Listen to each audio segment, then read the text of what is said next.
What's up guys? How's everyone doing? Welcome in. Today we're going to be talking about some ghost notes. Ghost notes are super cool and they are the coolest thing on drums, I think. You should learn how to play them in 1,000 different ways.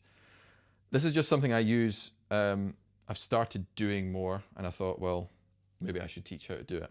It's instead of following the kind of normal path of keeping ghost notes far away from the backbeat or playing one ghost note after the backbeat, we're just going to go full hog and we're just going to play 3 ghost notes after 1 backbeat.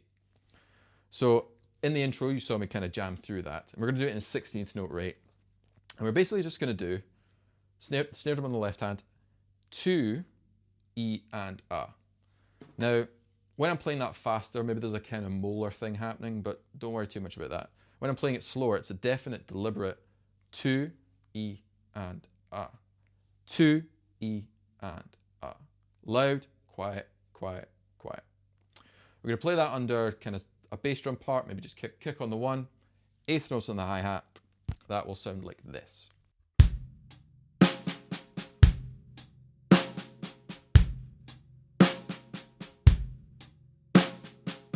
That on its own doesn't sound too fancy, but again, if you mix up with some different ghost note stuff, you could play it on some cool hipster kind of jingle rings or something like that. Or you could play it underneath a different hi-hat pattern. That's always cool.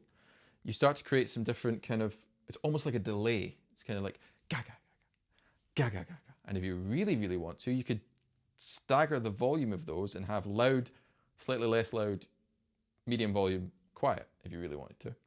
Now, 4 notes, 16th notes, or 16th note triplets, played as 2 triplet and.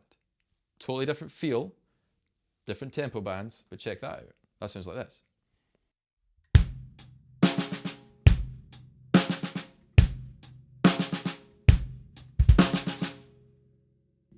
Now that's pretty cool because you're starting to get a kind of slightly faster delay, kind of slapback kind of thing. Playing reggae, that might be kind of cool. Let's try. I'm going to play it at the 16th note rate and we'll try it at 65, so try and play along.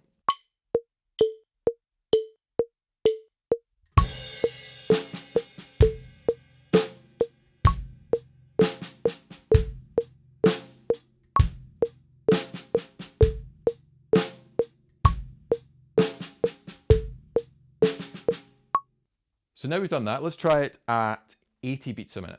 Smidge faster.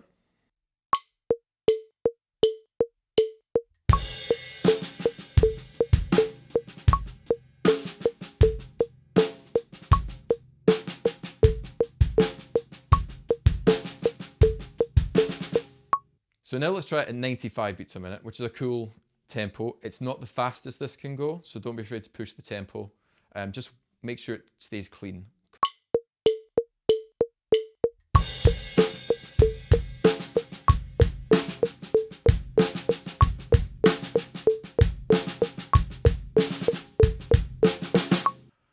So there's a cool new way of playing ghost notes, playing more than the usual 1 or none right next to the backbeat. It's a great control exercise on its own, and you can do that on the practice pad if you really want. But it's nice in the grooves, and I really like to take practice pad exercises and try and make them fills or grooves, because that way they're more like what we're going to play. So if you like that lesson, please hit subscribe, share it around, show it to some friends, and I'll catch you next time.